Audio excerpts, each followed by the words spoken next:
स्वागत में हूं आपके साथ हेमंत कुमार। और चलिए खबरों की शुरुआत सबसे बड़ी खबर के साथ। आपको बता दें कि बीजेपी के नेता और राज्यसभा सांसद डॉक्टर किरोड़ीलाल मीणा का धरना स्थगित हो गया है। रीट लीक्स को लेकर के डॉक्टर किरोड़ीलाल मीणा रात भर से धरने पर थे ईडी दफ्तर के बाहर। और अभी जो जानकारी मिल रही है, डॉक्टर किरोड़ीलाल मीणा का धरना स्थगित हो गया है। मुख्यमंत्री या मुख्य सचिव से आज उनकी बातचीत हो सकती है। परीक्षा में किरोड़ीलाल मीणा ने मनी लॉन्ड्रिंग के आरोप लगाए हैं। कल दोपहर 3 बजे से लगातार धरने पर थे डॉक्टर किरोड़ीलाल मीणा।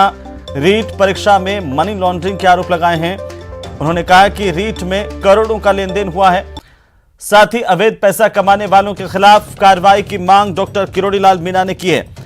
राजस्थान में रीट को लेकर के विरोध लगातार देखने को मिल रहा है। राज्यसभा सांसद और बीजेपी नेता किरोड़ीलाल मीणा सरकार के खिलाफ एक बार फिर से मोर्चा खोले हुए हैं। और अभी खबर मिल रही है कि उनका धरना स्थगित हो गया है। मुख्यमंत्री जी ने सुनी नहीं। उत्तर प्रदेश में पेपर लीक हुआ, तुरंत योगी आदित्यनाथ जी ने वो निरस्त कर दिया। और जिन्होंने पेपर लीक किया उनकी प्रॉपर्टी ध्वस्त कर डाली। तो यहाँ भी ला रहे सर ऐसा कानून? हाँ, गिरफ्तार करके जेल में डालो। ज्यादा जानकारी के साथ हमारे संवाददाता महेश दादीच हमारे साथ जुड़ गए हैं। महेश, डॉक्टर किरोड़ीलाल का धरना स्थगित हो गया है? जी बिल्कुल, देखिए कल दोपहर 3 बजे जब वे ईडी के कार्यालय में पहुंचे और मनी लॉन्ड्रिंग की शिकायत भी इस मामले में लेकर के आए, तब उन्होंने मुख्यमंत्री अशोक गहलोत से मिलने की बात कही और पुलिस अधिकारियों से मांग रखी कि उन्हें सीएम से मिलवाया जाए, क्योंकि उनके साथ में मनीष जाट भी थी जो कि रीट परीक्षा का पेपर ले जा रहे कंटेनर के ड्राइवर रामनिवास की विधवा हैं।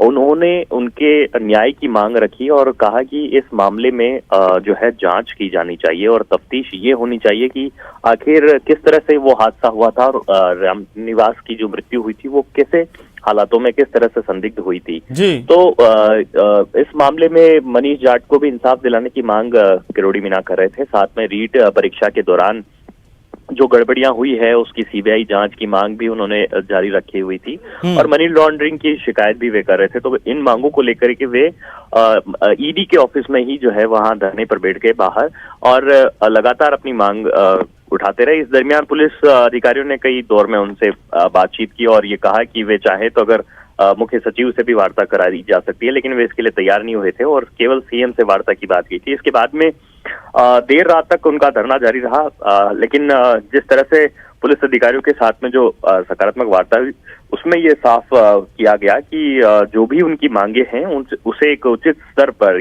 भले ही वो सीएम के स्तर पर बात कराई जाए या फिर सीएस के स्तर पर बात कराई जाए और उसका समाधान कराया जाए, इस बात का जब उन्हें आश्वासन दिया गया था तो उन्होंने अपना धरना फिलहाल स्थगित किया है। और उन्होंने कहा कि रीट मामले में जो पार्टी आंदोलन कर रही है उसमें उनका समर्थन है और वे इस मामले को लगातार उठाते रहेंगे। जो उन्होंने किरोड़ी मीणा पर जो सवाल खड़े किए गए और जो आरोप लगाए गए उस पे उन्होंने ये कहा कि वे चाहें तो जांच कराई जा सकती है, इसके लिए वे खुद भी तैयार हैं।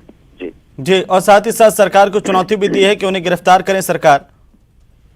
जी बिल्कुल, यही बात हेमंत मैं बताना चाह रहा हूँ कि किरोड़ी मीणा पर जो आरोप लगाए जा रहे थे उसमें उन्होंने साफ किया कि अगर किसी भी व्यक्ति को ये लगता है कि अगर वे इस मामले में किसी भी तरह से हैं तो उन्हें गिरफ्तार किया जा सकता है या उनसे भी पूछताछ की जा सकती है। वे इसके लिए सहर्ष तैयार हैं, उन्हें इसमें कोई आपत्ति नहीं है। कल मीडिया से जब भी वे बात कर रहे थे लगातार इस बात को दोहरा रहे थे और उन्होंने ये कहा कि जो लोग भी आरोप लगा रहे हैं उन्हें पूरे तथ्यों को मालूम करना चाहिए। उनके पास में सभी तथ्य मौजूद हैं और सबूत है, उसके आधार पर ही वे अपनी बात कहते रहे हैं। बल्कि इसमें रीट मामले में वे लगातार खुलासे करते रहे हों या फिर जो भी नई बात है, पेपर लीक से जुड़े हुए गिरोह की बात है, तो वो तमाम जो बातें उन्होंने लगातार शुरुआती दौर से ही डॉक्टर किरोड़ीलाल मीणा, चाहे वो जारोली की बात कर लें या बाकी जो पेपर लीक करने वाले, उनको लेकर के आक्रामक रहे। लेकिन इस बार उन्होंने एक नया एंगल भी इसमें साथ में जोड़ा और यह आरोप लगाए कि इसमें पूरे मामले में 400 करोड़ की डील हुई है।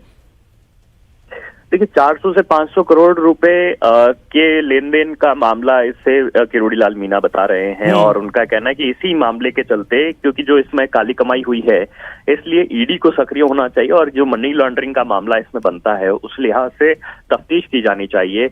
किरोड़ीलाल मीणा लगातार डीपी जारोली को निशाना बनाए हुए हैं। उनका कहना है कि वो कहाँ गायब है, जब से ही उनका बर्खास्तगी हुई है उसके बाद में उनसे कोई बातचीत नहीं की गई है, उन्हें क्यों बचाया जा रहा है। तो कल जब हमारी बातचीत उनसे जी। लगातार हो रही थी, तब भी रात को उन्होंने यही कहा था कि डीपी जारोली आखिर कहाँ है। बिल्कुल महेश, चलिए बहुत बहुत शुक्रिया तमाम जानकारी के लिए। तो डॉक्टर किरोड़ी लाल मीणा का धरना जो ईडी कार्यालय के बाहर जारी था वो अब समाप्त हो गया है, स्थगित कर दिया गया है।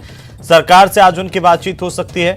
लगातार किरोड़ी लाल मीणा रीट मामले को प्रमुखता से उठाते रहे हैं और मुखर रहे हैं, एक बार फिर से सरकार के खिलाफ आरोप लगाते हुए दिखाई दिए हैं।